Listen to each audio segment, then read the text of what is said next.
নমস্কাৰ ডক্টৰ অখিল ৰঞ্জন দত্তৰ 7 মিনিট এই অনুষ্ঠানটোলৈ মই আপোনালোকক আদৰণি জনাইছোঁ।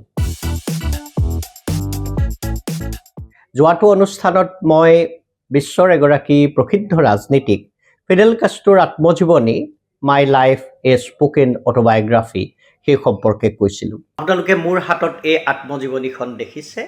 ফিডেল কাষ্ট্ৰো, তেখেত কিউবাৰ প্ৰাক্তন ৰাষ্ট্ৰপতি, প্ৰাক্তন প্ৰধানমন্ত্ৰী। আজি মই হাতত লৈছোঁ আন এখন আত্মজীৱনী, from guerrilla fighter two chief minister. এই আত্মজীৱনীখনৰ প্ৰণেতা হ'ল জোৰামথাংগা। জোৰামথাংগা মিজো নেশ্যনেল ফ্ৰণ্টৰ বৰ্তমানৰ সভাপতি তথা মিজোৰামৰ প্ৰাক্তন মুখ্যমন্ত্ৰী। এই আত্মজীৱনী প্ৰকাশ কৰি উলিয়াইছে বিশ্বৰে এক প্ৰসিদ্ধ প্ৰকাশন প্ৰতিষ্ঠান পেংগুইনে 2024 চনত, অৰ্থাৎ এই বছৰৰ আৰম্ভণিতে এই আত্মজীৱনী প্ৰকাশিত হৈছে। এই আত্মজীৱনী উত্তৰ পূব ভাৰতৰ ৰাজনীতি বুজিবৰ বাবে, বিশেষকৈ উত্তৰ পূব ভাৰতৰ যিবিলাক উগ্ৰপন্থী সংগঠন আছে, সেই সংগঠনবিলাকে কেনেকৈ সমগ্ৰ দক্ষিণ এছিয়া তথা দক্ষিণ পূব এছিয়াত তেওঁলোকে কেনেকৈ এটা নেটৱৰ্ক গঢ়ি তোলে, তেওঁলোকৰ পৰা সহায় লয় আৰু তাৰ জৰিয়তে ভাৰত ৰাষ্ট্ৰৰ বিৰুদ্ধে যুদ্ধ কৰে, সেই সম্পৰ্কে জানিবৰ কাৰণে এই গ্ৰন্থখন অত্যন্ত গুৰুত্বপূৰ্ণ গ্ৰন্থ। কিন্তু কেৱল সেইবাবে এইখন গুৰুত্বপূৰ্ণ গ্ৰন্থ নহয়, কাৰণ ইয়াত কেৱল এই MNFৰ মিজো নেশ্যনেল ফ্ৰণ্টৰ যি তেওঁলোকৰ সংগ্ৰামী ইতিহাস, এই সংগ্ৰামী ইতিহাসৰ বিষয়ে কেৱল কোৱা নাই, যদিও সেই সংগ্ৰামী ইতিহাসেই এই গ্ৰন্থখনৰ মূল কথা। তাতকৈও গুৰুত্বপূৰ্ণ কথা হ'ল এইটো যে MNFৰ নেতৃত্বত যি সংগ্ৰাম হৈছিল, ভাৰত ৰাষ্ট্ৰৰ বিৰুদ্ধে তেওঁলোকে যিধৰণে যুদ্ধ ঘোষণা কৰিছিল, অৱশেষত সেই যুদ্ধৰ পৰিসমাপ্তি ঘটিছিল 1986 চনত হোৱা শান্তি চুক্তিৰ জৰিয়তে। আৰু এই শান্তি চুক্তিৰ পাছত মিজোৰামত যি ধৰণে এক শান্তিৰ বাতাবৰণ দেখিবলৈ পাইছোঁ, তথা মিজোৰাম উত্তৰ পূব ভাৰতৰ আটাইবিলাক ৰাজ্যৰ ভিতৰত আটাইতকৈ শান্তিপূৰ্ণ ৰাজ্য হোৱাৰ উপৰিও উন্নয়নৰ ক্ষেত্ৰত, মানৱ বিকাশৰ ক্ষেত্ৰত শীৰ্ষতম স্থান দখল কৰিবলৈ সক্ষম হৈছে। এই আটাইবিলাক কথা জানিবৰ কাৰণেও এই আত্মজীৱনী অত্যন্ত গুৰুত্বপূৰ্ণ। MNFৰ বৰ্তমানৰ সভাপতি জোৰামথাংগা, তেখেতৰ বয়স এতিয়া 80ৰ ঊৰ্ধ্বত। 1966 চনত তেওঁ গুৱাহাটী বিশ্ববিদ্যালয়ৰ অধীনস্থ DM কলেজ, ধনমঞ্জুৰী কলেজ, মণিপুৰৰ ধনমঞ্জুৰী কলেজ, তেওঁ ইংৰাজী বিভাগৰ ছাত্ৰ আছিল আৰু ইংৰাজী বিষয়ত তেখেতে স্নাতক পৰীক্ষা শেষ কৰি MNFত আনুষ্ঠানিকভাৱে যোগদান কৰিছিল। সেই তেতিয়াৰ পৰা 66 চনৰ পৰা 86 চন পৰ্যন্ত তেওঁ লালডেংগাৰ আটাইতকৈ বিশ্বস্ত ব্যক্তি আছিল। আচলতে he was second two Laldenga. তেওঁ লালডেংগাৰ লগত ছাঁটোৰ দৰে ঘূৰি ফুৰিছিল।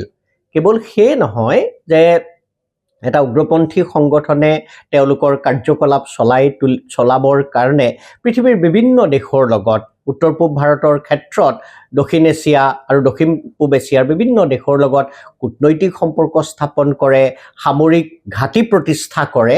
এতিয়া এই গোটেই কথাবিলাকৰ ক্ষেত্ৰত বা গোটেই প্ৰচেষ্টাৰ ক্ষেত্ৰত লালডেংগাৰ লগতে জোৰামথাংগাই এক গুৰুত্বপূৰ্ণ ভূমিকা পালন কৰিছিল।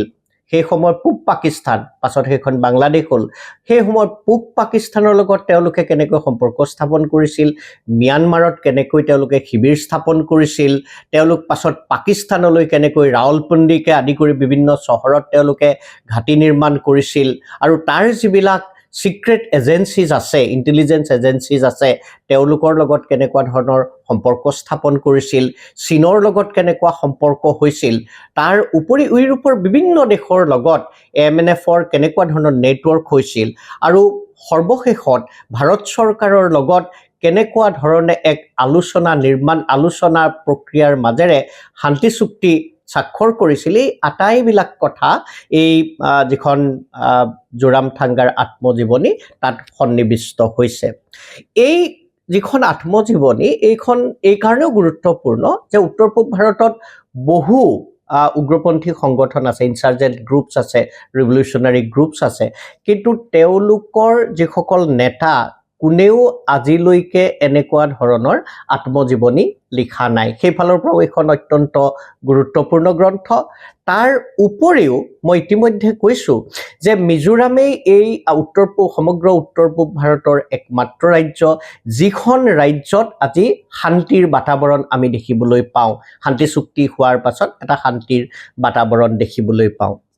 এই শান্তিৰ বাতাবৰণৰ লগত সামগ্ৰিকভাৱে মিজো জাতীয়তাবাদৰ কি সম্পৰ্ক আছে আৰু এই যে যিসকল মিজো লোক তেওঁলোকৰ এই যে খ্ৰীষ্টান ধৰ্মৰ লগত তেওঁলোকৰ যি সম্পৰ্ক তাৰ কি সম্পৰ্ক আছে, এই আটাইবিলাক দিশ অতি বিস্তৃতভাৱে এই গ্ৰন্থত আলোচনা কৰা হৈছে। সেইফালৰ পৰা চাবলৈ গ'লে এই গ্ৰন্থখনক আমি পৃথিৱীৰ যিবিলাক প্ৰসিদ্ধ আত্মজীৱনী আছে সেই আত্মজীৱনীৰ লগত তুলনা কৰিব পাৰোঁ।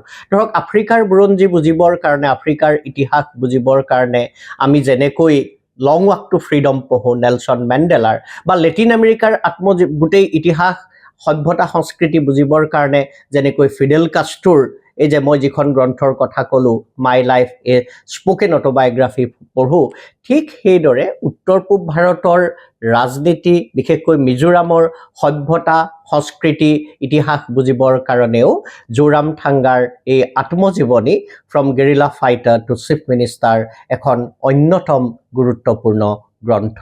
ধন্যবাদ।